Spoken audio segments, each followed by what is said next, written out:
त्वमेव माता च पिता त्वमेव बन्धुश्च सखा त्वमेव विद्या द्रविणं त्वमेव सर्वं मम देवदेव। श्रीहरि वसुदेवसुतं देवं कंसचाणूरमर्दनं देवकी परमानन्दं कृष्णं वन्दे जगद्गुरुम्। अजोऽपि सन्निवेयात्मा भूतानामीश्वरोऽपि सन् प्रकृतिं स्वामधिष्ठाय सम्भवाम्यात्ममायया। यदा यदा हि धर्मस्य ग्लानिर्भवति भारत अभ्युत्थानमधर्मस्य तदात्मानं सृजाम्यहम्। परित्राणाय साधूनां विनाशाय च दुष्कृतां धर्मसंस्थापनार्थाय सम्भवामि युगे युगे। जन्म कर्म च मे दिव्यम् एवं यो वेत्ति तत्त्वतः त्यक्त्वा देहं पुनर्जन्म नैति मामेति सोऽर्जुन। वीतरागभयक्रोधा मन्मया मामुपाश्रिता बहवो ज्ञानतपसा पूता मद्भावमागताः।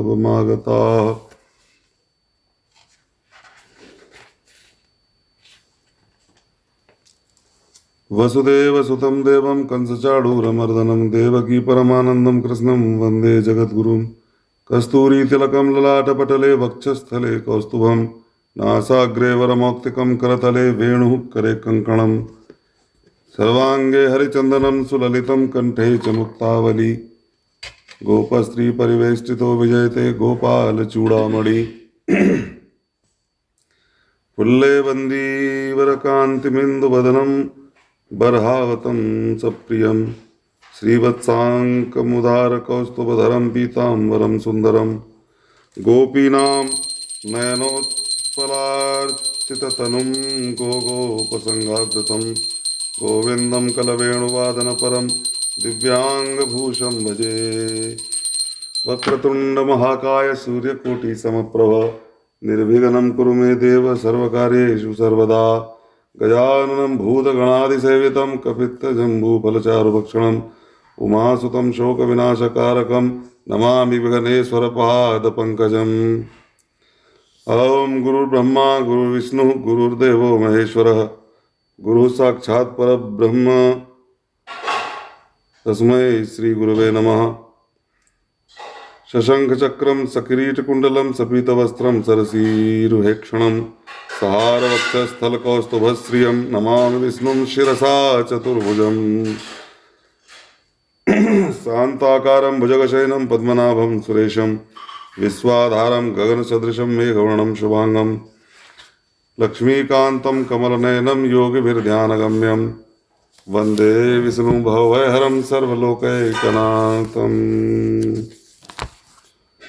कर्पूरगौरं करुणावतारं संसारसारं भुजगेन्द्रहारं सदा वसन्तं हृदयारविन्दे भवं भवानी सहितं नमामि।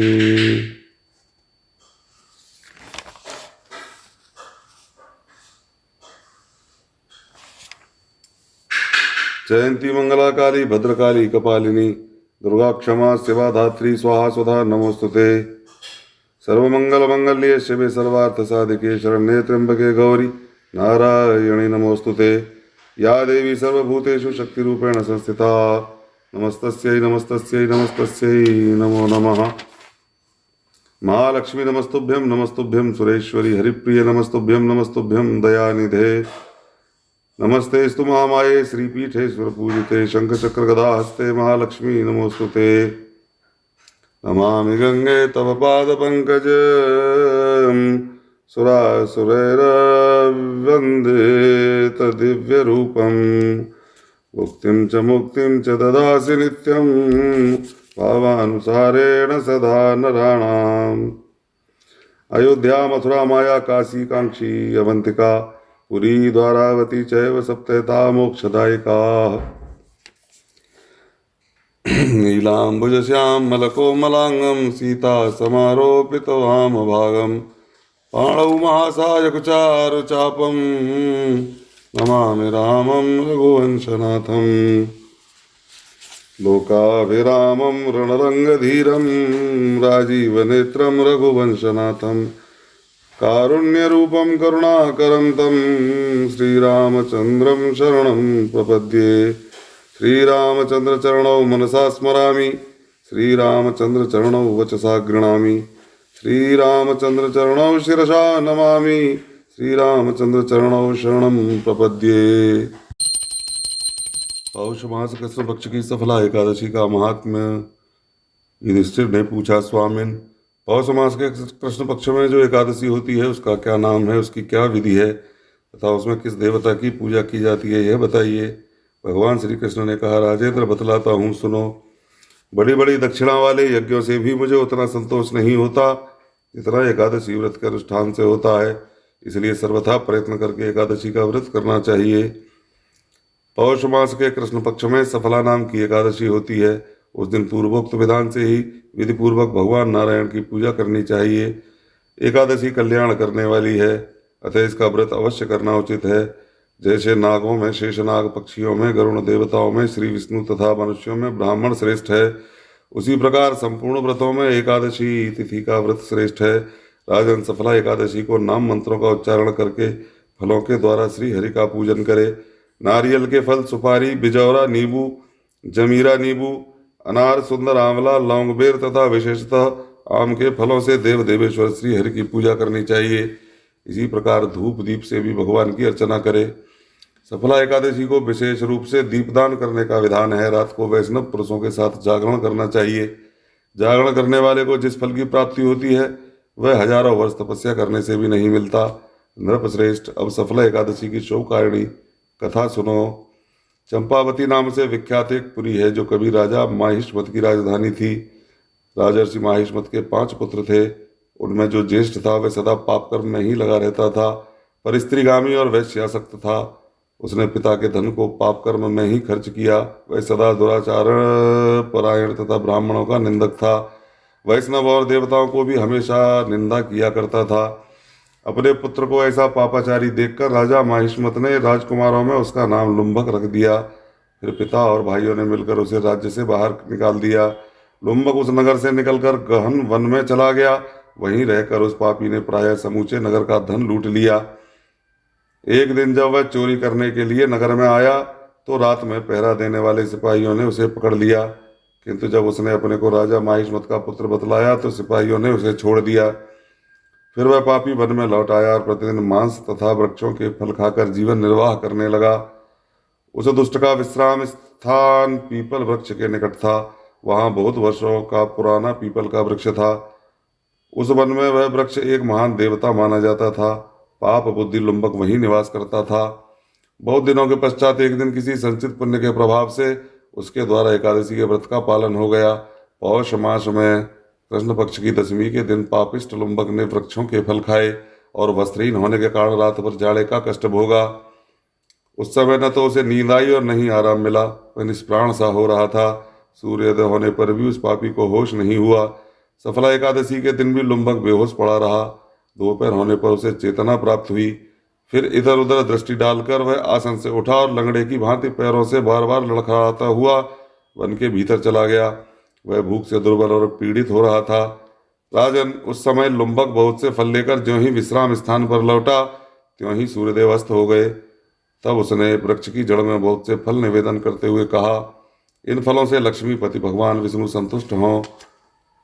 यों कहकर लुम्बक ने रात भर नींद नहीं ली। इस प्रकार अनायास ही उसने इस व्रत का पालन कर लिया। उस समय सहसा आकाशवाणी हुई, राजकुमार, तुम सफला एकादशी के प्रसाद से राज्य और पुत्र प्राप्त करोगे। बहुत अच्छा कहकर उसने वह वरदान स्वीकार किया। इसके बाद उसका रूप दिव्य हो गया। तब से उसकी उत्तम बुद्धि भगवान विष्णु के भजन में लग गई। दिव्य आभूषणों की शोभा से संपन्न होकर उसने अकंटक राज्य प्राप्त किया और 15 वर्षों तक वह उसका संचालन करता रहा। उस समय भगवान श्री कृष्ण की कृपा से उसके मनोज्ञ नामक पुत्र उत्पन्न हुआ। जब वह बड़ा हुआ तब लुम्बक ने तुरंत ही राज्य की ममता छोड़कर उसे पुत्र को सौंप दिया और वह भगवान श्री कृष्ण के समीप चला गया, जहाँ जाकर मनुष्य कभी शोक में नहीं पड़ता। राजन, इस प्रकार जो सफला एकादशी का उत्तम व्रत करता है वह इस लोक में सुख भोग कर मरने के पश्चात मोक्ष को प्राप्त होता है। संसार में वो मनुष्य धन्य हैं जो सफला एकादशी के व्रत में लगे रहते हैं। उन्हीं का जन्म सफल है महाराज। इसकी महिमा को पढ़ने सुनने तथा उसके अनुसार आचरण करने से मनुष्य राजसूय यज्ञ का फल पाता है। श्री कृष्ण गोविंद हरे मुरारे, हे नाथ नारायण वासुदेव। श्री कृष्ण गोविंद हरे मुरारे, हे नाथ नारायण वासुदेव। दीनार अधमों के केवल सहारे, हे नाथ नारायण वासुदेव।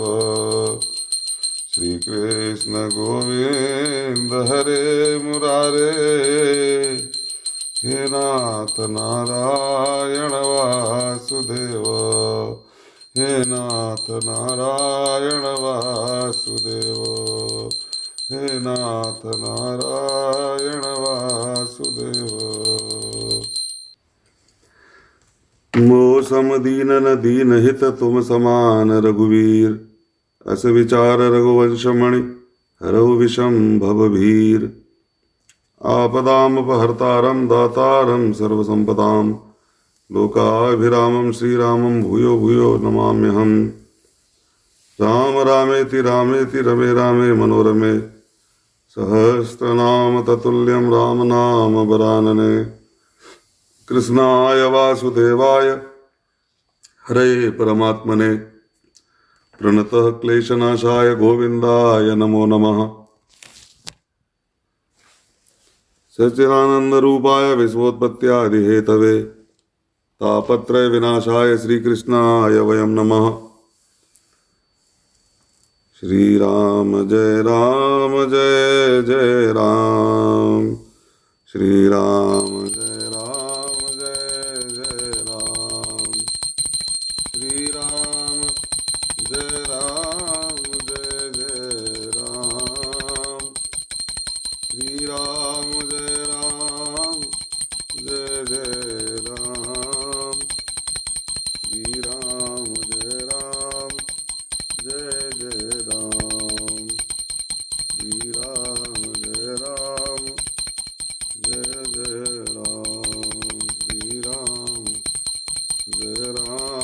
जय जय राम, श्री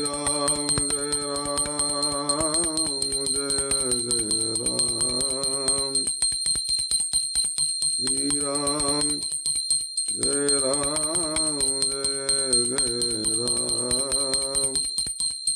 श्री राम जय जय राम, श्री राम जय जय राम। मंगल मूर्ति मारुति नंदन, सकल मंगल मूल निकंदन।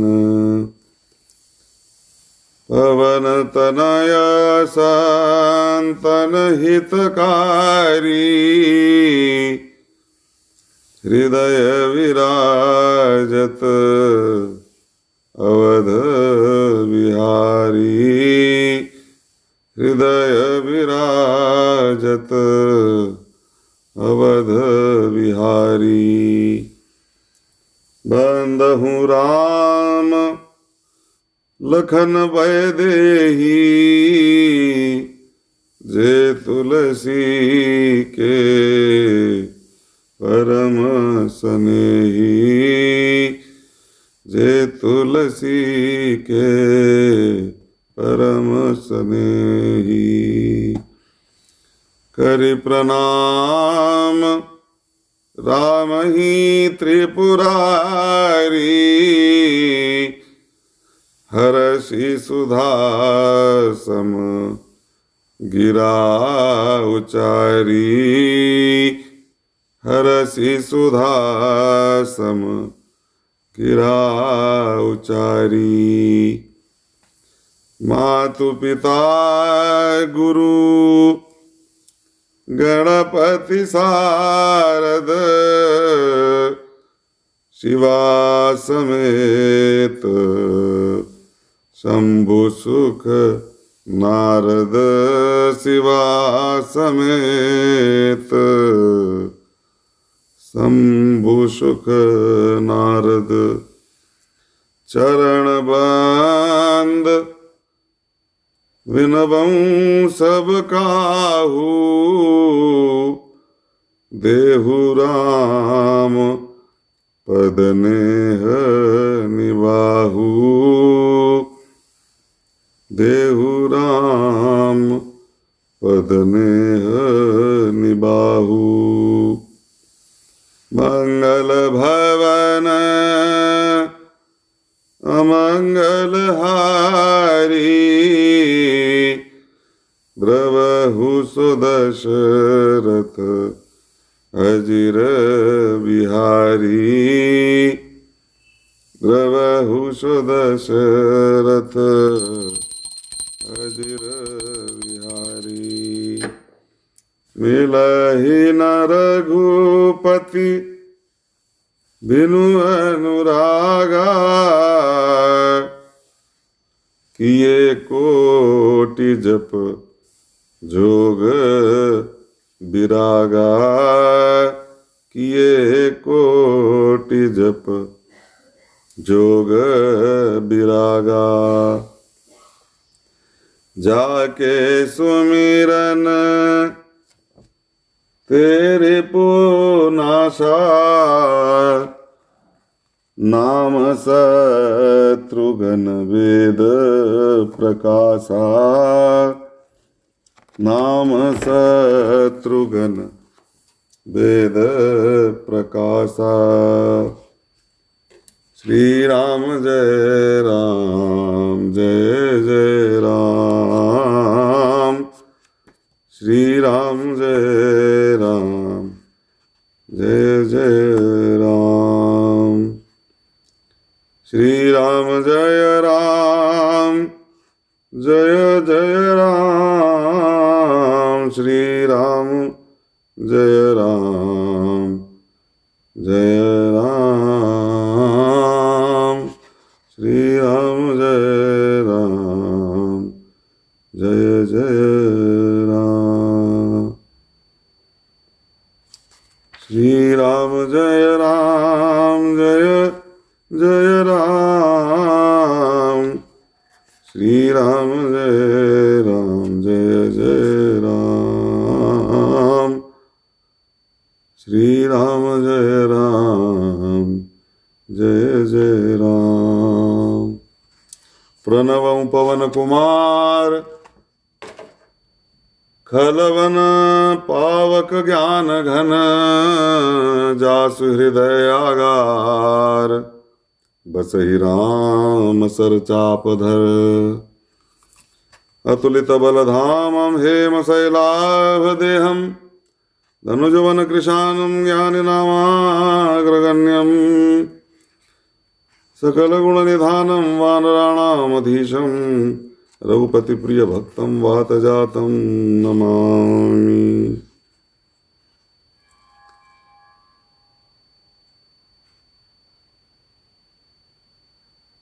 कैष्पदीकृतवारीशं मशकीकृतराक्षसं रामायण महामालारत्नं वन्दे नीलात्मजम् अंजनानन्दनं वीरं जानकी शोकनाशनं कपीशमक्षहन्तारं वन्दे लङ्काभयङ्करम् उल्लङ्घ्य सिन्धौ सलिलं सलीलं यः शोकवह्निं जनकात्मजायाः आदाय तेनैव ददाह लङ्कां नमामि तं प्राञ्जलिराञ्जनेयम् मनोजवं मारुततुल्यवेगं जितेन्द्रियं बुद्धिमतां वरिष्ठं वातात्मजं वानरयूथमुख्यं श्रीरामदूतं शरणं प्रपद्ये आञ्जनेयमतिपाटलाननं काञ्चनाद्रिकमनीयविग्रहं पारिजाततरुमूलवासिनं भावयामि पवमाननन्दनं यत्र यत्र रघुनाथकीर्तनं तत्र तत्र कृतमस्तकाञ्जलिं बाष्पवारि परिपूर्णलोचनं मारुतिं नमत राक्षसान्तकम् जयत्यति बलो रामो लक्ष्मणश्च महाबलाः राजा जयति सुग्रीवो राघवेणाभिपालितः दासोऽहं कौशलेन्द्रस्य रामस्याक्लिष्टकर्मणः हनुमान् शत्रुसैन्यानां निहन्ता मारुतात्मजः न रावणसहस्रमे युद्धे प्रतिबलं भवेत् शिलाभिश्च प्रहर्तः पादपैश्च सहस्रशः अर्दयित्वा पुरीं लङ्कां विवाद्य च मैथिलीं समृद्धार्थो गमिष्यामि मिषतां सर्वरक्षसाम्। श्रीरामचन्द्र कृपालु भज मन हरण भव भय दारुणम् नवकंज लोचन कंज मुख करकंज पद कंजारुणम् कंदर्पयगणित यमित छवि नव नील नीरद सुंदरम पटपीत मानहु तड़ित रुचि शुचि नौमि जनक सुतावरम् भजुदीन बंधु दिनेश दानव दैत्यवंश निकंदनम रघुनंद आनंद कंद कौशल चंद दशरथ नंदनम सिरमुकुट कुंडल तिलक चारु उदारु अंग विभूषणम् आजानुभुज शर चापधर संग्राम जित खर दूषणम् इति वदति तुलसीदास शंकर शेष मुनि मनरंजनम् मम हृदय कंज निवास कुरु कामादिखलदल गंजनम् मनुजाहि राचेउ मिलिहि सोबरु सहज सुंदर सांवरो करुणा निधान सुजान शीलो स्नेह जानत रावरो ए भांति गौरी शीस सुनि सिय सहित ही हर्षियली तुलसी भवानी ही पूज पुनि पुनि मुदित मन मंदिर चली तुलसी भवानी ही पूज पुनि पुनि मुदित मन मंदिर चली जानि गौरी अनुकूल सियहि हर सुन जाय कहि मंजुल मंगल मूल बामंग फरकन लगे सियावर रामचंद्र भगवान की जय। उमापति महादेव की जय। बोलिए राधे श्याम भगवान की जय। ओम अथ द्वादशोऽध्याय।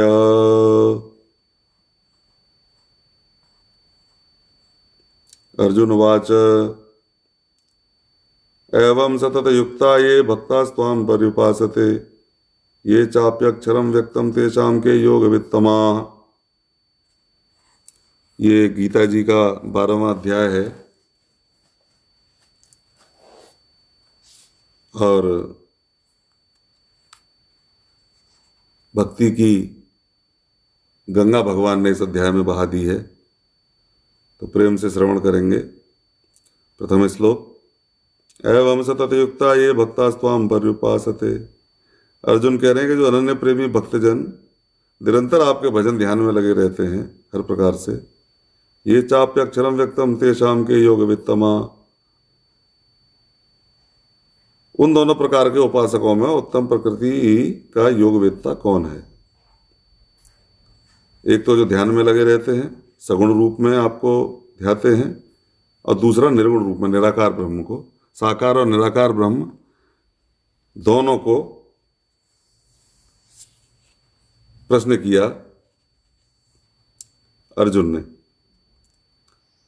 कि उसमें से उत्तम योगवेत्ता कौन है प्रभु। श्री भगवान वाच मय्या वेश्य मनो ये माम नित्य युक्ता उपासते श्रद्धया पर्योपेतास्ते मे युक्त तमाम मता।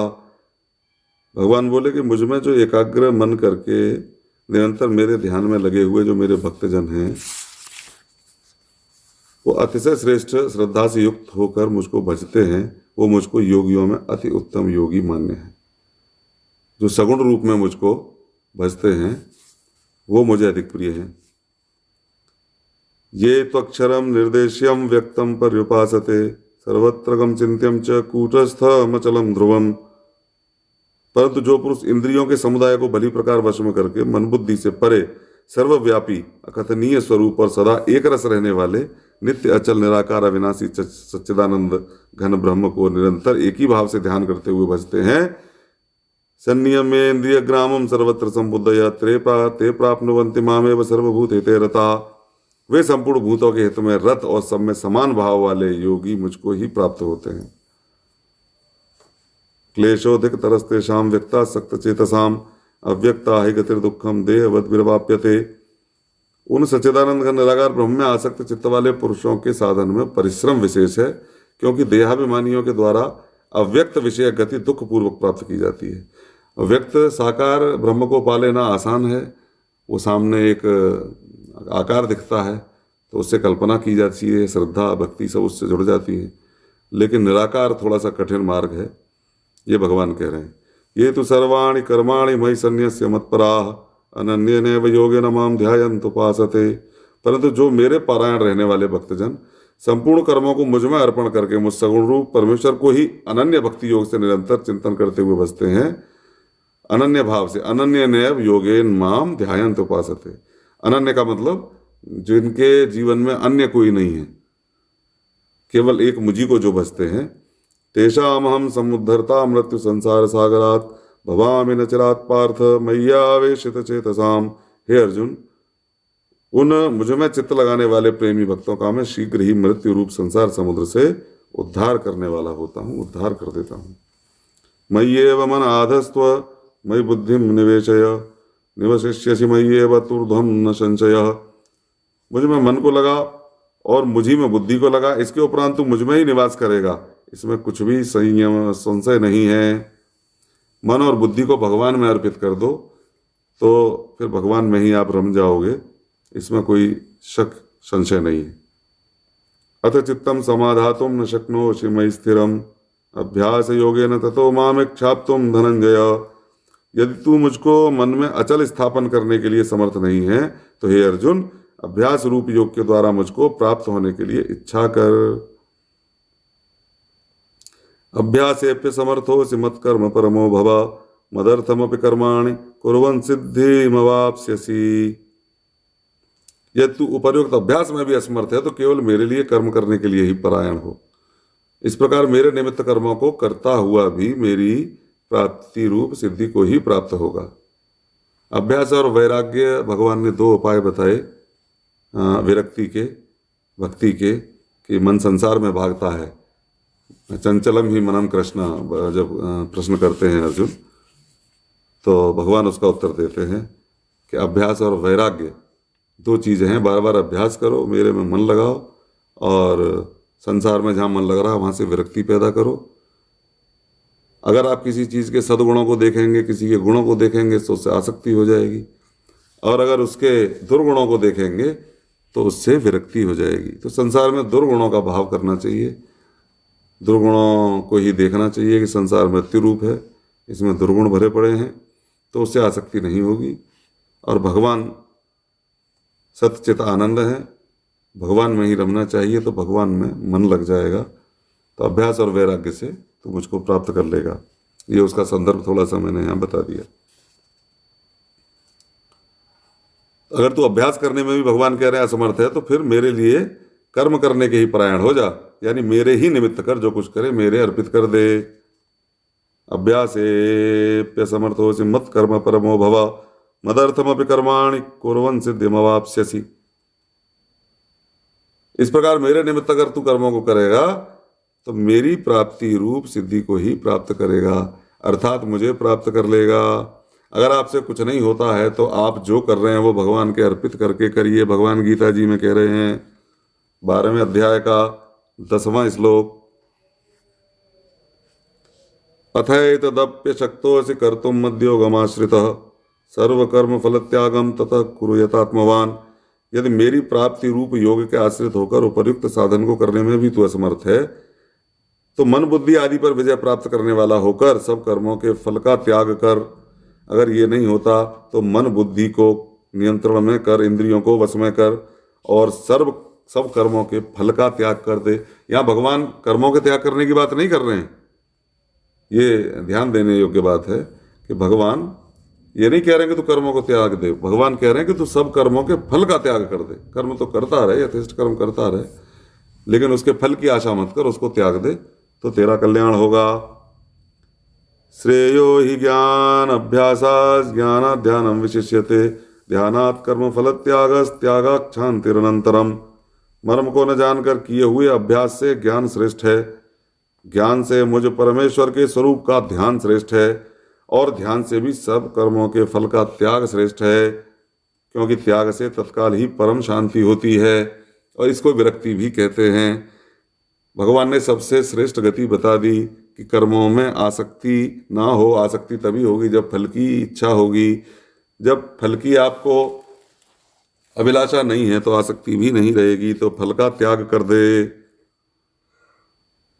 अद्वैष्टा सर्वभूतानां मैत्रः करुण एव च निर्ममो निरहंकारः समदुःख सुख क्षमी। जो पुरुष सब भूतों में द्वेष भाव से रहित, अद्वैष्टा सर्वभूतानां, स्वार्थ रहित, सबका प्रेमी और हेतु रहित दयालु है। निर्ममो निरंकारम सम दुख सुख क्षमी, दुख सुख में एक जैसा रहने वाला है। संतुष्ट सततम योगी यतात्मा दृढ़ निश्चया, जो हर समय संतुष्ट रहने वाला है, मन इंद्रियों सहित शरीर को बस में किए हुए है। मयि अर्पित मनोबुद्धिर्यो मद्भक्त समय प्रिया। हे अर्जुन, वह मुझ में मन इंद्रियों सहित शरीर को बस में किए हुए और मुझ में दृढ़ निश्चय वाला है। वह मुझ में अर्पण किए हुए मन बुद्धि वाला मेरा भक्त मुझको प्रिय है। यस्मान् नो द्विजते लोको लोकान् नो द्विजते च यः हर्षामर्ष भयोद्वेग गैर मुक्तो यह सच में प्रिय। आगे भगवान कह रहे हैं कि जिससे कोई भी जीव उद्वेग को प्राप्त नहीं होता और जो स्वयं भी किसी जीव से उद्वेग को प्राप्त नहीं होता, तथा जो हर्ष अमर्ष, अमर्ष क्या होता है? दूसरे की उन्नति को देखकर जलना, संताप करना, इसी का नाम अमर्ष है। और ये बड़ा पीड़ा है, लोग दूसरे की उन्नति को देख के अमर्ष करते हैं। तो भगवान कह रहे हैं तथा जो हर्ष और अमर्ष भय और उद्वेग से रहित है, ना हर्ष हो ना अमर्ष हो, ना भय हो ना उद्वेग हो, वह भक्त मुझको प्रिय है। ये सभी दुर्गुण हैं, इनको त्यागना पड़ेगा। अनपेक्षा शुचिर दक्षा उदासीनो गतव्यथा सर्वारंभ परित्यागी यो मद्भक्त समय प्रिय। जो पुरुष आकांक्षा से रहित है, जिसमें इच्छा नहीं है, बाहर भीतर से शुद्ध है, चतुर है, पक्षपात से रहित और दुखों से छूटा हुआ है, वह सब आरंभों का त्यागी मेरा भक्त मुझको प्रिय है। अच्छा, यहाँ एक शब्द आता है चतुर है। चतुर का क्या अर्थ होता है? हम जो मानते हैं, जो हमने गुरुजनों के मुंह से सुना, अपने गुरुजी के मुखारविंद से जितनी कथाएं श्रवण करी हैं और संतों के मुखारविंद से कथाएं श्रवण करी हैं, अध्ययन किया है, तो हम तो चतुर उसको मानते हैं। चतुर वो है जो इस बात को जान ले कि ये संसार असार है, हरि ही सार है। संसार में किया हुआ प्रत्येक कर्म निष्फल है, निष्प्रयोज्य है, उसका कोई लाभ होने वाला नहीं है। संसार में जीवन यापन करने के लिए अवश्य लाभ हो सकता है, परंतु सदगति उससे नहीं होगी। तो चतुर कौन है? चतुर वो है जो इस बात को जानता है। ज्ञानी भी वो है जो इस मर्म को जानता है कि भगवान के शरण में, भगवान के चरण में, भगवान के निमित्त किए गए कर्मों में ही मुक्ति है, सत्कर्मों में ही मुक्ति है। इसलिए भगवान ने कहा कि चतुर हो। ऐसा ना हो कि जीवन भर ऐसा कार्य करता रहे जिसके बारे में यही नहीं पता कि इसका परिणाम क्या होगा, इसका परिणाम मेरे लिए श्रेयस्कर होगा कि नहीं होगा। यो न हृष्यति न द्वेष्टि न सोचति न कांक्षति शुभाशुभ परित्यागी भक्तिमान्य समय प्रिया। जो न कभी हर्षित होता है, यो न हृष्यति, जो न हर्षित होता है, न द्वेष्टि, न द्वेष करता है, न शोचति, न शोक करता है, न कांक्षति, न कामना करता है, तथा जो शुभाशुभ परित्यागी, शुभ और अशुभ दोनों तरह के कर्मों का त्याग कर देता है, भक्तिमान्य समय प्रिया, वह भक्ति युक्त पुरुष मुझको प्रिय है। जय हो प्रभु। समः शत्रौ च मित्रे च तथा मानापमानयो शीतोष्ण सुख दुखेषु समः संग विवर्जिता। अच्छा, आप लोग ये सोचेंगे जब इसको आप सुन रहे हैं, तो आपके मन में ये प्रश्न आएगा कि शुभ अशुभ सब कर्मों का कैसे त्याग कर दें, फल का कैसे त्याग कर दें। ये बड़ा सामान्य सा प्रश्न है, सबके मस्तिष्क में आ जाता है। फिर जीवन यापन कैसे होगा? संसार में रहने के लिए संसार के अनुसार कर्म करना पड़ेगा। तो इसका समाधान मुझे लगता है, मेरे अपने विचार हैं, और मैं बाकी देखिए कोई बहुत बड़ा पंडित कथावाचक या बहुत ज्ञानी नहीं हूँ, एक साधारण सा साधक हूँ जो साधना पथ में चलना जिसने अभी अभी आरंभ किया है गुरु जी की कृपा से। तो बाकी अपने विचार हैं जो बता रहा हूँ, कोई अपराध बन जाए तो क्षमा कीजिएगा, और अच्छा लगे तो आशीर्वाद दीजिएगा। तो हमें उसका समाधान लगता है, तुलसीदास जी ने एक चौपाई लिखी है, कर से कर्म करो विधि नाना, मन रखिए जहाँ कृपा निधाना। तो इसमें सब समाधान मुझे लगता है हो गया कि कर्म सब करते रहिए। हाथ भगवान ने कर्म करने के लिए दिए हैं, पैर चलने के लिए दिए हैं, चक्षु दर्शन के लिए दिए हैं, सब इंद्रियां, सब अंग भगवान ने दिए हैं, सबका प्रयोजन है। तो जो कर्म आपके ऊपर है, जिम्मेदारी है, उसको आप करते रहें। कर से कर्म करो विधि नाना, नाना यानी तरह तरह के कर्म आप कर सकते हैं, करते रहिए, पर मन रखिए जहाँ कृपा निधाना। मन को संसार में नहीं लगाना है, मन को भगवान में लगाना है। कर्म चाहे कुछ करें, उतनी देर ही कर्म करें जितनी देर करना है, बाकी मन फिर लौट के भगवान के पास आ जाए। जैसे उड़ जहाज को पंछी पुन जहाज पे आवे, मेरो मन अनत कहाँ सुख पावे, मेरो मन अनत कहाँ सुख पावे, मेरो मन अनत कहाँ सुख पावे। समः शत्रौ च मित्रे च तथा मानापमानयो। जो शत्रु मित्र में और मान अपमान में सम है, ये थोड़ा सा जटिल है। जो शत्रु को भी उसी भाव से देखे जिस भाव से मित्र को देखता है, बड़ा ही जटिल है। तथा मानापमानयो, मान और अपमान दोनों में भी एक जैसा रहे, ये भी बड़ा सांसारिक व्यक्तियों के लिए जटिल है। तथा सर्दी गर्मी शीतोष्ण सुख दुखेषु समः संग विवर्जिता। तथा सर्दी गर्मी और सुख दुख आदि द्वंद्वों में सम है। सर्दी गर्मी में भी एक जैसा रहे, सुख दुख में भी एक जैसा रहे, और आसक्ति से रहित है। तो प्रथम दृष्टया देखने में ऐसा लगता है, सुनने में ऐसा लगता है कि ये तो बड़ा ही दुष्कर है, ये कैसे होगा। लेकिन अभ्यास से सब हो जाता है। आप जब मन को भगवान में लगा देंगे तो ना सुख होगा ना दुख होगा, अभिभूति आपको नहीं होगी, अभिव्यक्ति आपको नहीं होगी। सुख हो गया तो क्या, दुख हो गया तब क्या, मान हो गया तो भगवान ने दिया, अपमान हो गया तो भगवान की ऐसी इच्छा। अगर आप इस तरह से विचार करेंगे और अभ्यास करेंगे, अपना व्यक्तित्व इस तरह से ढालेंगे, तो निश्चित रूप से आपको शत्रु मित्र में समानता नजर आएगी, मान और अपमान में भी समानता नजर आएगी। क्योंकि वास्तव में ना कोई शत्रु है ना कोई मित्र है। जो आज शत्रु है वो कल को मित्र बन सकता है, जो आज मित्रु है वो कल को शत्रु बन सकता है। इसलिए कोई भी चीज़ स्थायी नहीं है इस दुनिया में, इसीलिए विश्वास नहीं करना चाहिए। इसीलिए किसी भी वस्तु पर विश्वास भी नहीं करना चाहिए। ऐसा ही मानना चाहिए कि सत्य सनातन केवल भगवान हैं, वही स्थिर हैं, वही निरंतर हैं, शाश्वत हैं। उनके अलावा सब कुछ नाशवान है, संसार नाशवान है। जो आज है वो कल नहीं रहेगा, जो कल है वो परसों नहीं रहेगा। चीज़ें बदल रही हैं, निश्चित रूप से बदलेंगी, बदलती ही रहेंगी। जीवन होगा, जन्म होगा, जीवन होगा, मरण होगा, फिर जन्म होगा, फिर जीवन होगा, फिर मरण होगा। जब तक भगवान के चरणों में अनुग्रह नहीं होगा, प्रीति नहीं होगी, तब तक कल्याण नहीं होगा। तुल्य निंदा स्तुतिर्मौनी संतुष्टो ये न केनचित अनिकेता स्थिर मतेर भक्तिमान में प्रियो नरः। जो निंदा स्तुति को समान समझने वाला हो। तुल्य निंदा स्तुति, मौनी कोई आपकी निंदा करे तब जो भाव है वही भाव आपकी जब वो स्तुति कर रहा है तब भी होना चाहिए। और होता बहुत सामान्यतः ये है कि कोई स्तुति करे तो बड़ा प्रिय लगता है और कोई निंदा करे तो बड़ा उस पर क्रोध होता है। तो ये बड़ी ऊंची अवस्थाएं हैं, एकदम से प्राप्त नहीं की जा सकती हैं। गुरुओं की कृपा से, सत्संग से, भगवान की कृपा से और अभ्यास करने से, भगवान की चरण शरण में रहने से, गुरुओं के चरण शरण में रहने से ही यह संभव हो सकता है। तुल्य निंदा स्तुतिर्मौनी संतुष्टो ये न केनचित।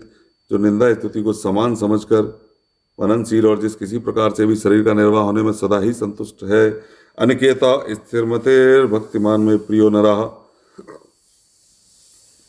और रहने के स्थानों में ममता और आसक्ति से रहित है, वह स्थिर बुद्धि भक्तिमान पुरुष मुझको प्रिय है। मैंने बंगला बना लिया, मैंने कोठी बना ली, मैंने ये बना लिया, मैंने इतना बड़ा बिला बना लिया, ऐसा भाव नहीं करना चाहिए। ये सब भगवान का घर है, ये संसार भगवान का घर है, हम लोग किराएदार हैं। भगवान ने कुछ समय हमें उपभोग करने के लिए यहाँ भेजा है। उन्हीं की कृपा से जो कुछ हमें प्राप्त हुआ है उन्हीं की कृपा से हुआ है। जब तक हमारा समय नियत है तब तक हम उसका उपभोग करेंगे। जब हमारा समय पूर्ण हो जाएगा तब हम अपने कर्मों के अनुसार, प्रभु के प्रेम कृपा के अनुसार, करुणा के अनुसार सदगति को प्राप्त होंगे। तो ऐसा भाव मन में ये नहीं करना चाहिए कि ये मेरा है, ये मेरा है। और ये संसार में बहुत झगड़े का कारण है। आप राजनीति में देख लें, चाहे आप व्यापार में देख लें, चाहे आप समाज में आपसी संबंधों में देख लें, घर परिवार में देख लें, बहुत बड़ी कलह का कारण यही है कि व्यक्ति आसक्त है। राजनेता सोचता है मेरी कुर्सी ना चली जाए, मैं कुर्सी पर बना रहूं, क्योंकि उसको भय होता है कि अगर मेरी कुर्सी चली जाएगी, विरोधी लोग आ जाएंगे तो जो मेरे कुकृत्य हैं उनका मुझको दंड मिलेगा। सेवा करना कोई नहीं चाहता है, सब अपनी सेवा कर रहे हैं। क्यों? क्योंकि आसक्ति हो गई है, सुख से आसक्ति हो गई है, यश वैभव से आसक्ति हो गई है। उनको ये समझना चाहिए कि ये सब दिया हुआ भगवान का है। जिस दिन भगवान की इच्छा होगी उसी दिन, उसी क्षण, तत्क्षण ये सब चला जाएगा।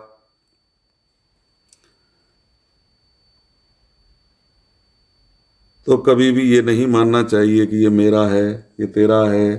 अगर कोई हानि हो जाए तो धैर्य रखना चाहिए, भगवान पर विश्वास रखना चाहिए।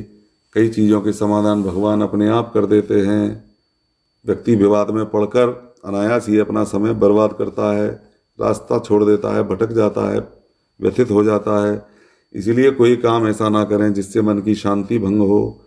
एक बार मन की शांति भंग होने पर वापस उसको प्राप्त करना बड़ा मुश्किल हो जाता है। परिवार में भी धैर्य रखना चाहिए, समाज में भी धैर्य रखना चाहिए। सब भगवान के बंदे हैं, सब भगवान के ही बनाए हुए जीव हैं। सबसे प्रेम करना चाहिए, करुणा हृदय में होनी चाहिए, आसक्ति किसी से नहीं होनी चाहिए। ये तो धर्म्यामृतमिदं यथोक्तं पर्युपासते श्रद्धा मत्परमा भक्तास्ते तीव में प्रिया। परंतु जो श्रद्धा युक्त पुरुष मेरे परायण होकर ये तो धर्म्यामृतमिदं यथोक्तं पर्युपासते, श्रद्धा से युक्त। श्रद्धा क्या है? वेद शास्त्र, महात्मा, गुरुजनों तथा परमेश्वर के वचनों के प्रत्यक्ष सदृश विश्वास। जो गुरुजी ने कह दिया वो अटल सत्य है, जो रामचरितमानस में, रामायण में लिखा है वो अटल सत्य है। उसमें कोई सेकंड थॉट है ही नहीं, कोई दूसरा विचार आएगा ही नहीं, क्योंकि भगवान की ही कृपा से उन लोगों ने ये सब ग्रंथ और सब लिखे हैं। सब भगवान की ही लीला है। तो अगर आप वेद में, शास्त्र में, महात्मा और गुरुजनों में श्रद्धा रखते हैं, उनमें विश्वास रखते हैं, इसी को श्रद्धा कहते हैं। तो जो श्रद्धा से युक्त पुरुष हैं, यानी जो ऐसे लोग हैं जो इन सब में विश्वास रखते हैं, तो ऐसे पुरुष मेरे परायण होकर, यानी भगवान कह रहे हैं कि भगवान के परायण होकर इस ऊपर कहे हुए धर्ममय अमृत को निष्काम प्रेम भाव से सेवन करते हैं। देखिए कितना अच्छा भगवान ने एक कथन कह दिया, ये भगवान के वचन हैं। ये तू धर्म्यामृतमिदम, अमृत है, ये धर्म रूपी अमृत है। ये जो ऊपर चर्चा हुई, ये जो श्लोक 18 श्लोक इसमें हैं, 20 श्लोक इसमें हैं 18वें अध्याय में। तो इन 20 श्लोकों में जो चर्चा हुई है, अंतिम श्लोक है 20वां, जिसकी अभी हम बात कर रहे हैं। तो इसमें ये चर्चा हुई कि अर्जुन ने पूछ लिया कि प्रभु कौन भक्त आपको प्रिय है, निर्गुण निराकार या सगुण साकार। भगवान कह रहे हैं कि भाई जो मेरे भजन ध्यान में लगा हुआ है, मन को एकाग्र करके मुझी में, ऐसा सगुण परमेश्वर को मानने वाला भक्त मुझे उत्तम श्रेणी का है, मुझे बहुत प्रिय है। उसके बाद भगवान आगे बताते हैं कि जो इंद्रियों के समुदाय को बस में कर ले, इंद्रियों को बस में कर ले और निराकार अविनाशी सच्चिदानंद ब्रह्म को निरंतर एक भाव से देखे, तो वो भी मुझी को प्राप्त होता है। यानी इसमें व्यक्ति के करने का थोड़ा सा बढ़ जाता है, उसके करने के कर्म बढ़ जाते हैं। इंद्रियों पर निग्रह उसको करना पड़ेगा, और सारे जो कपट, छल, द्वेष, दंभ, पाखंड, झूठ, ये सब इस तरह के जो दुर्गुण हैं, इन सब से अपने आप विजय प्राप्त करनी पड़ेगी। और भक्ति में, सगुण साकार में भगवान आशीर्वाद देके सब करा देते हैं। हर किसी के वश का नहीं है। ज्ञानी लोग जो विशेष गुरु कृपा प्राप्त हैं, वो लोग तो इन सब से कर लेते हैं इंद्रियों का निग्रह और ये सब, लेकिन सांसारिक मनुष्य के लिए आसान नहीं है, बड़ा मुश्किल है। तो इसलिए भगवान कह रहे हैं कि वो तो मुझे प्रिय है ही है, लेकिन ये भी मुझे को प्राप्त होते हैं, अर्थात ये भी मुझे प्रिय हैं, लेकिन इसमें ऐसा होना चाहिए, ऐसी शर्तें हैं। फिर भगवान कह रहे हैं कि निराकार ब्रह्म में आसक्त चित्त वाले पुरुषों के साधन में परिश्रम बहुत है। अभी जो हम बात कर रहे थे, परिश्रम है, तो बड़ी दुखपूर्वक ये गति प्राप्त होती है। मार्ग थोड़ा सा कठिन है। इसके बाद भगवान कह रहे हैं कि जो मेरे प्राण रहने वाले भक्त हैं, जो सारे कर्मों को मुझी में अर्पण कर देते हैं और निरंतर मेरा ही चिंतन और भजन करते हैं, वो मुझको प्रिय है। फिर कहते हैं कि ऐसे भक्तों का मैं उद्धार कर देता हूँ। मुझी को मन में लगा, बुद्धि को लगा, मन और बुद्धि दोनों चीज मेरे में लगा देगा। मन और बुद्धि अलग अलग हैं। मन थोड़ा सा चंचल होता है, बुद्धि और विवेक, मन बुद्धि विवेक तीनों अलग अलग चीजें हैं। तो वो थोड़ा विषय बदल जाएगा अगर उस पर चर्चा करेंगे। आप ऐसे समझ सकते हैं कि मन भागता है, नियंत्रण में नहीं रहता, उसकी गति बहुत जटिल है। और बुद्धि जो है हमारे अंदर बैठी हुई है, और विवेक ये है कि हमें बुद्धि से सोच के विचार करके जो श्रेष्ठ कर्म है, जो करने योग्य कर्म है, लॉजिकल जो उचित है, उसको छांट लेना कि यही करने योग्य कर्म है, वो विवेक हो गया। तो भगवान कह रहे हैं कि तू जो है मन और बुद्धि को अगर मेरे में लगा देगा तो तू मेरे में ही निवास करेगा। तो मन को भी जो बस में नहीं आता है उसको मेरे में लगा। कैसे? अभ्यास से, अभ्यासेन वैराग्येन, अभ्यास से लगा। अभ्यासे पे समर्थ हो मत कर्म परमो भव। बार बार अभ्यास कर, मन कहीं जाए फिर पकड़ के ला, फिर मेरे में लगा। फिर मन भाग रहा है, फिर वहां से हटा, ध्यान कर कि मैंने क्या उपदेश भगवान का पढ़ा है, क्या गुरु जी ने बताया है, फिर मन को मेरे में लगा। तो इससे आपका मन भगवान में लग जाएगा। भगवान कह रहे हैं और भगवान ही आपको प्राप्त हो जाएंगे। अभ्यास रूप योग के द्वारा मुझको प्राप्त होने के लिए इच्छा कर। ये अभ्यास बहुत अच्छा योग है। हम गृहस्थों के लिए सबसे अच्छा योग अभ्यास योग है। गलती हो जाए, कहीं मन गलत जाए, तो जैसे ही ध्यान आ जाए तत्काल वहाँ से हटा लीजिए और परमात्मा में लगा दीजिए। इसके बाद भगवान कह रहे हैं कि तू मेरे लिए ही कर्म कर, मेरे ही परायण हो जा, जो कुछ करता है मेरे निमित्त कर दे। अगर तेरे से अभ्यास में कोई त्रुटि बनती है या नहीं है तो फिर ऐसे कर ले कि जो करना, करने से पहले मेरे अर्पण कर दे, मेरे निमित्त कर दे कि हे प्रभु, ये जो करा रहे हो आप ही करा रहे हो, आपकी जैसी इच्छा मैं कर रहा हूँ, अब आप जानो। तो भगवान निश्चित रूप से प्रेरणा देते हैं, क्योंकि अंदर बैठा हुआ उन्हीं का अंश हमारे अंदर हमको चला रहा है। और कुछ हमारी इंद्रियां, मन, बुद्धि, अहंकार, कुछ विकार उससे लड़ते रहते हैं। तो जब हमारी चेतना प्रबल हो जाती है भगवान की कृपा से, तो वो हमको आदेश करने लगती है। कई बार आपने देखा होगा कि व्यक्ति जब कुछ करने वाला होता है उसके समझ में नहीं आता है कि मैं क्या करूं क्या ना करूं, और प्रभुवादी होता है, जब भगवान पे छोड़ देता है, कुछ समय धैर्य रखता है, तो अनायास ही उसको उसका हल मिल जाता है कि हमको ऐसा करना चाहिए। ऐसा लगता है जैसे अंदर से किसी ने बता दिया हो कि अमुक मार्ग पर तुम्हें जाना चाहिए। अच्छा, मेरा इसमें एक और अनुभव है, मैं अपना निजी अनुभव आपको आज बताऊं। हम कोई कार्य करने जा रहे हैं, आप ऐसे मान लीजिए कि हमने पिताजी से पूछा कि पिताजी हम खेलने जा रहे हैं, हमारे मित्र आए हैं, हम खेलने जा रहे हैं। पिताजी ने मना कर दिया कि नहीं, आप खेलने नहीं जाओगे, पढ़ाई करो, या गाय का काम पड़ा है, गाय का चारा डाल दो, या ये कर दो, या सब्जी ला दो बाजार से, कोई भी कार्य उन्होंने बता दिए। तो कह दिया नहीं जाओगे। पर मित्र बाहर खड़े हैं, लगातार फ़ोन कर रहे हैं, कोई घंटी बजा रहा है, कोई गेट थपथपा रहा है। अब हमारा भी मन वहीं लगा हुआ है। अब हमारा मन वहाँ लगा हुआ है, और हम अगर वहाँ से जाएंगे घर से उस स्थिति में, तो निश्चित रूप से हम अच्छा नहीं खेल पाएंगे, और घर में भी क्लेश होगा, पिताजी भी नाराज होंगे, और हमारा खेल भी नहीं बनेगा। दूसरा, अगर हम पिताजी की बात मान लें तो खेल तो वैसे भी नहीं बनना था, तो पिताजी ने मना कर दिया, लेकिन घर में शांति बनी रहेगी। तो हो सकता है अगली बार पिताजी मना ना करें।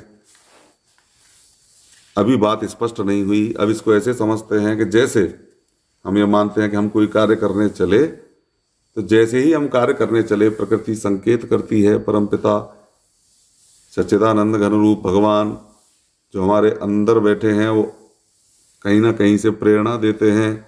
मैं घर से निकला, और निकलते ही मुझे किसी ने कह दिया कि अरे सुनिए जरा, मेरा ये काम करवा दीजिए। इसका अर्थ है कि आपको अभी नहीं जाना चाहिए, उसका कार्य करवा के जाना चाहिए, थोड़ा विलंब से जाना चाहिए। चलते समय अगर कोई रोक हो जाए तत्काल, किसी को तो पता नहीं है आप कहाँ जा रहे हैं, कोई ऐसा तो नहीं है योजना बना के आपको रोक रहा है। अगर कोई योजना बना के रोक रहा है तो बात अलग है। हम एकदम प्राकृतिक बातें कर रहे हैं, जो अनायास घटित होने वाली घटनाएं हैं, हम उसकी बात कर रहे हैं। तो अगर आप चले और आपसे किसी ने कह दिया कि भाई, मान लो हम ही जा रहे हैं, चल दिए, माता जी ने पीछे से टोक दिया, अरे कहाँ जा रहा है, ये काम कर दे, तो निश्चित रूप से समझना चाहिए, और ये मेरा अनुभव है कि उसको मानना चाहिए। इसका मतलब ये मानना चाहिए कि परमात्मा की माता जी के रूप में आवाज़ आई है, वहाँ जाना हमारे लिए श्रेयस्कर नहीं होगा, नहीं जाना चाहिए। अगर आप ऐसा नहीं मानते हैं तो करके देख लें। जब भी आपको कहीं से प्रेरणा मिले और आप ना माने, उस काम को करें, निश्चित रूप से आपको उसमें सफलता नहीं मिलेगी। अगर आप मेरी बात पे विश्वास नहीं कर सकते हैं तो आप स्वयं करके देखें। मेरा ऐसा मानना है कि ऐसा होता है। तो भगवान पर अगर आप विश्वास करेंगे तो भगवान आपके चारों तरफ अगल बगल आसपास रहेंगे, और वो आपको प्रेरणा देते रहेंगे। कमी भगवान की उपस्थिति में, कर्मों में, कृपा में नहीं है, कमी हम लोगों की श्रद्धा में है, हमारी भक्ति में है। उसके बाद भगवान कह रहे हैं कि मन बुद्धि पर विजय प्राप्त करके सब कर्मों के फल का त्याग कर दे। फिर भगवान कह रहे हैं कि इस मर्म को जान ले, अभ्यास से ज्ञान श्रेष्ठ है, और ज्ञान से ध्यान श्रेष्ठ है, और ध्यान से भी सब कर्मों के फल का त्याग श्रेष्ठ है। ज्ञान, ध्यान और त्याग, इसमें त्याग सबसे श्रेष्ठ है। कर्मों के कर्म करना चाहिए। आपने बहुत सुना होगा, कर्म किए जा फल की चिंता मत कर रहे इंसान, ये है गीता का ज्ञान। तो बड़ा सुंदर लिखा है किसी ने, वास्तव में यही गीता का ज्ञान है। अगर हम फल की चिंता नहीं करेंगे तो हमें आसक्ति भी नहीं होगी, आसक्ति नहीं होगी तो सुख दुख भी नहीं होंगे, सुख दुख नहीं होंगे तो विकार उत्पन्न नहीं होंगे, मन भगवान में लगा रहेगा, भगवान के प्रिय बने रहेंगे, भगवान को प्राप्त करेंगे। फिर सब में एक जैसा रहो, सुख हो चाहे दुख हो, स्तुति करने वाला हो चाहे निंदा करने वाला हो, चाहे कुछ भी हो, अहंकार से रहित होकर एक जैसे भाव से रहिए। भगवान कह रहे हैं कभी हर्ष मत करिए, कभी शोक मत करिए। शत्रु मित्र को एक जैसा जानिए, मान अपमान को एक जैसा मानिए। किसी के सम्मान करने पर फूलिए मत, चटकिए मत, और किसी के अपमान करने पर नाराज ना होइए, और किसी के सम्मान करने पर बहुत ज़्यादा अभिमान मत करिए।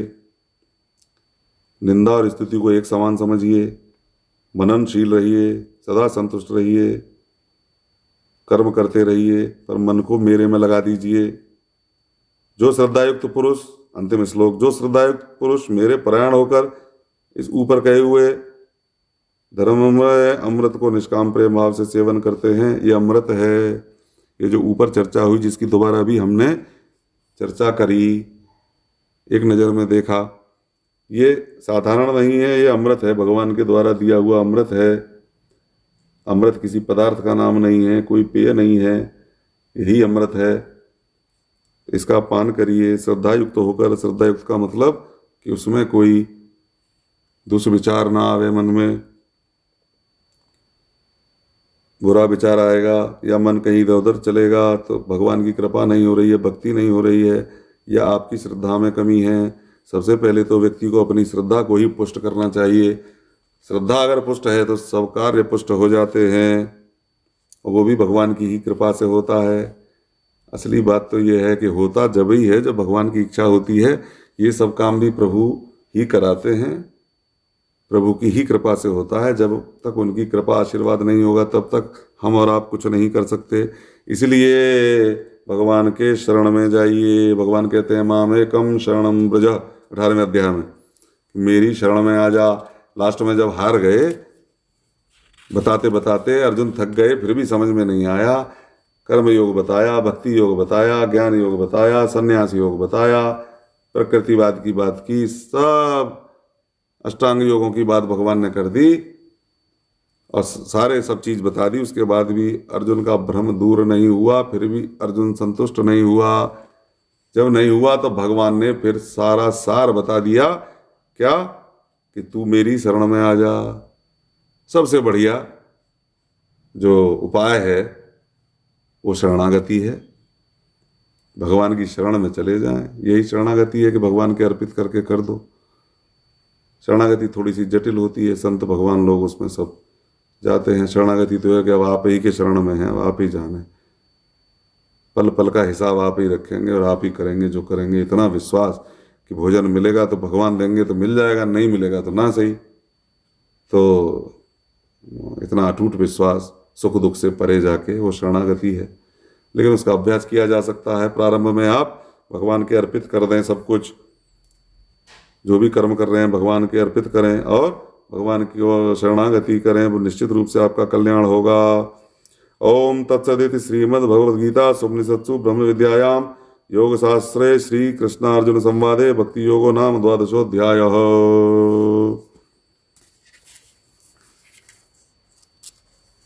श्री कृष्ण गोविंद हरे मुरारे, हे नाथ नारायण वासुदेव।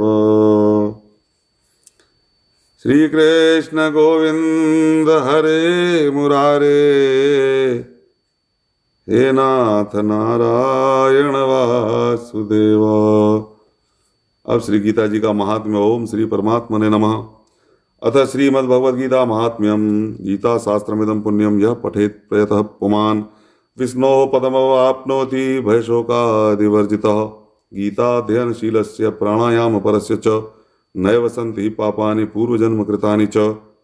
मलनिर्मोचनं पुंसां जलस्नानं दिने दिने सकृद्गीतां भस्मस्नानं संसारमलनाशनं। गीता सुगीता कर्तव्या किमन्यः शास्त्रविस्तरः। या स्वयं पद्मनाभस्य मुख पद्मा ध्वनि श्रुता।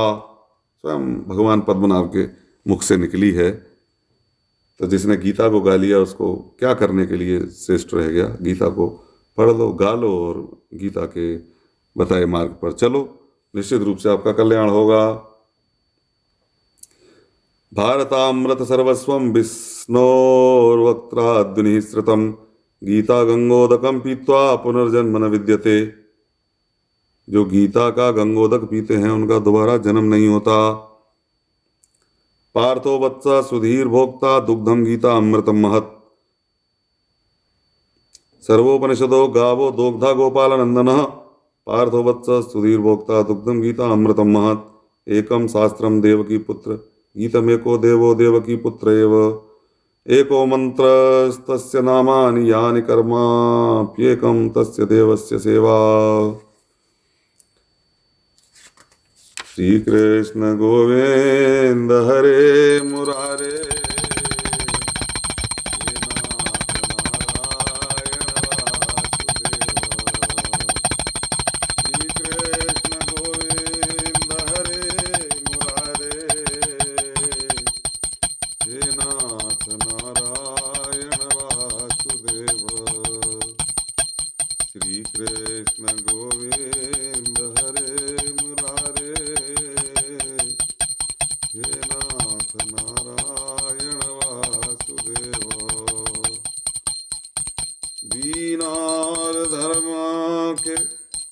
दीनाधमों के तुम ही सहारे।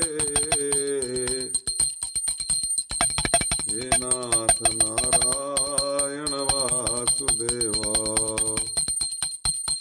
भक्तों व संतों के केवल सहारे। हे नाथ नारायण वासुदेवा। श्री कृष्ण गोविंद हरे मुरारे। हे नाथ नारायण वासुदेवा। बोलिए श्री कृष्णचंद्र भगवान की जय। राधे श्याम सीताराम भगवान की जय। सीताराम। बोल शंकर भगवान की जय। ओम गौरा पार्वती नमः। हर हर महादेव। जय जय सीताराम। जय जय राधे श्याम।